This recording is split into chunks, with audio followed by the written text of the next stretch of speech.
Hi folks, welcome to another episode of Nidome TV. I'm here today to talk about the Yosemite Finish. I've seen tons of videos online teaching you how to actually tie it, but I don't think they've explained what the Yosemite Finish is for.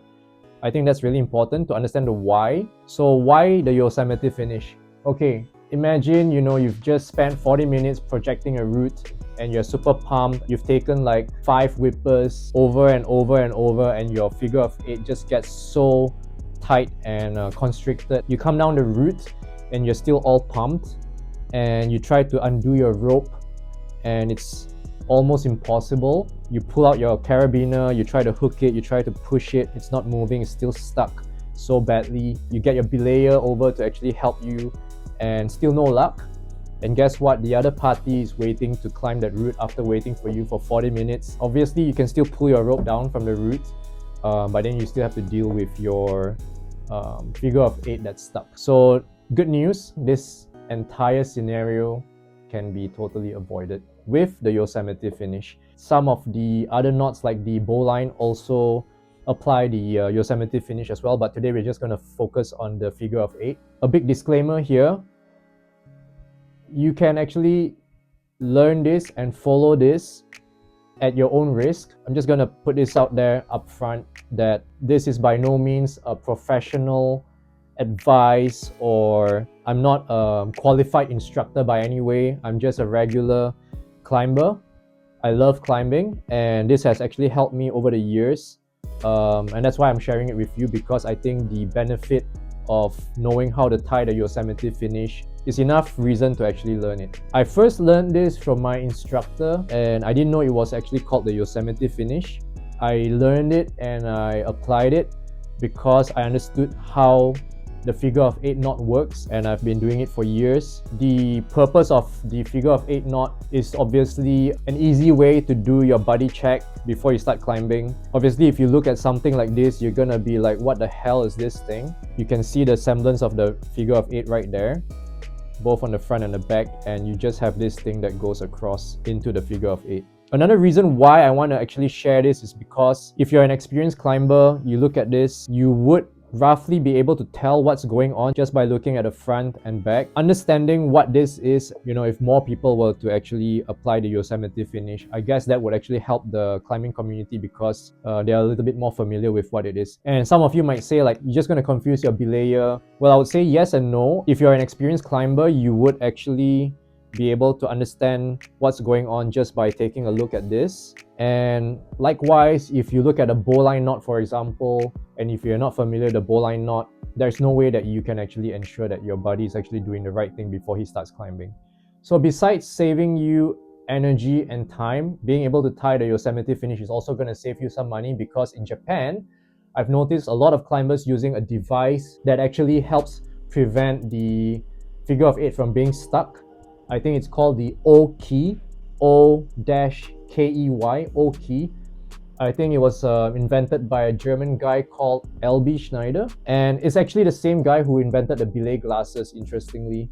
The O-key device is a simple clamp.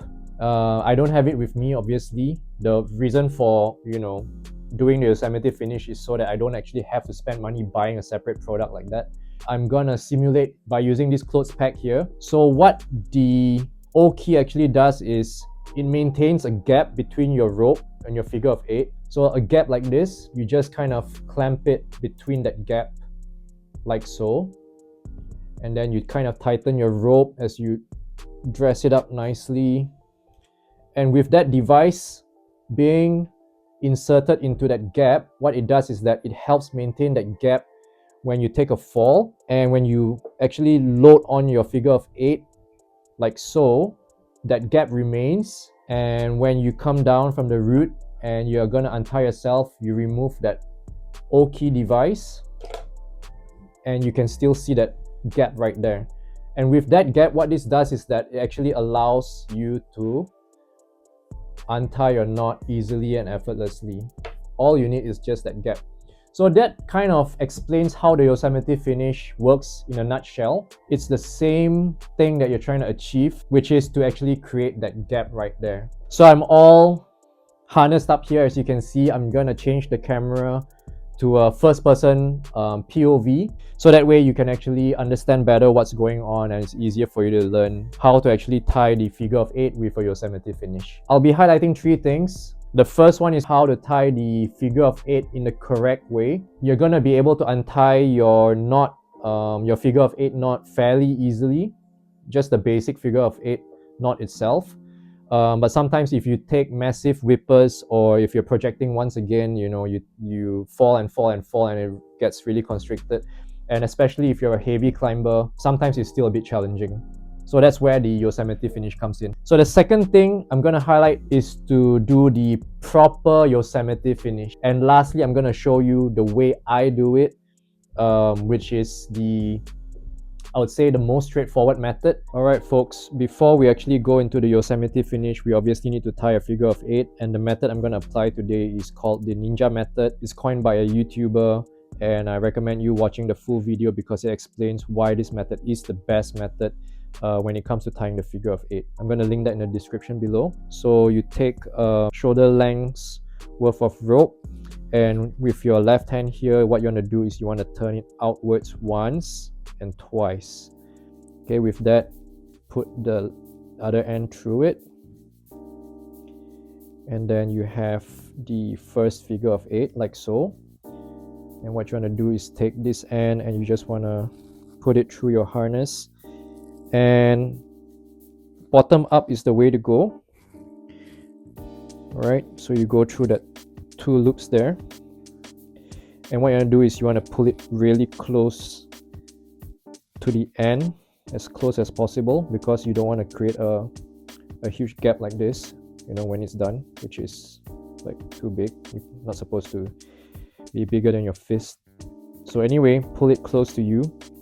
And the important thing to highlight here is that you want this rope to actually go to the right. Okay, this one here go to the right and not go to the left like so. Okay, make sure it's going to the right, and then with your end here, you want to go into this space onto its right again. So just remember right. Okay, right. And then with this one, you want to go over the top. Okay, not below, you want to go over the top. When you go over the top, you thread it through, following the shape of the figure of 8. Alright,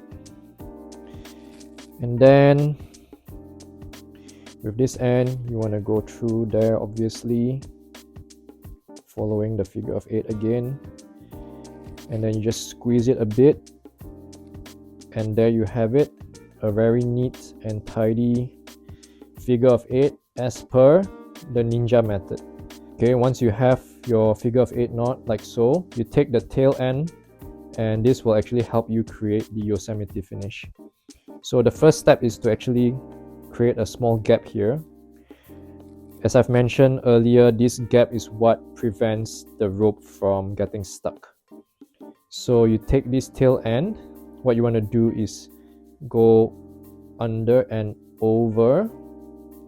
Okay, so you have like 1, 2, 3, right? You get that shape, and with the end, you go from underneath into that gap that you created earlier. Okay, then you just pull it through, just squeeze it a bit like so. So this is what you have.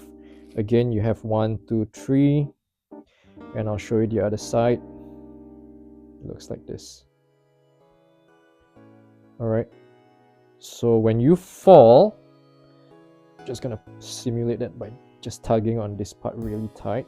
As you can see, this part constricts as it does normally, as it should, and this part is pulling and pulling, and this part is pulling, and everything here gets really constricted. And now with this additional tail end through the system, you can untie it easily by just pulling here. As you can see, you already have some space here. That's perfectly fine, and that's actually good because it allows you to pull on it like a tap. right? You can get your carabiner in there as well. You can just pull it and see how easy that is to actually untie. All right. See, when you pull it out, it leaves that space right there, and that's what makes everything else super easy to untie. So that's the first method of the Yosemite Finish, and I'm going to show you now the second method of the Yosemite Finish, which is my way. Again, disclaimer, a big disclaimer out there. Don't do this if you feel uncomfortable. If you understand how the figure of 8 actually works and how your weight actually loads on it and how it actually constricts here, you would understand why this method is actually okay. So basically, my version of the Yosemite Finish is, instead of creating a space at the bottom right here, I create a space at the top, like so. With this space, what I do with the tail end is as simple as just popping it back into that space, like so. And I just pull it here to just tighten it, pull it here, squeeze it a bit, pull everything. Okay, so now it's nice and tight. And that's it. I just climb with this. What I like about this method is that it has this ring here, like a tab. And after taking a lot of falls, when I come down and I'm really pumped, what I just do is that I just pull on this part like it's like a tab. Basically, it acts as a tab. So I just get my fingers in there and I just yank it out. That's it.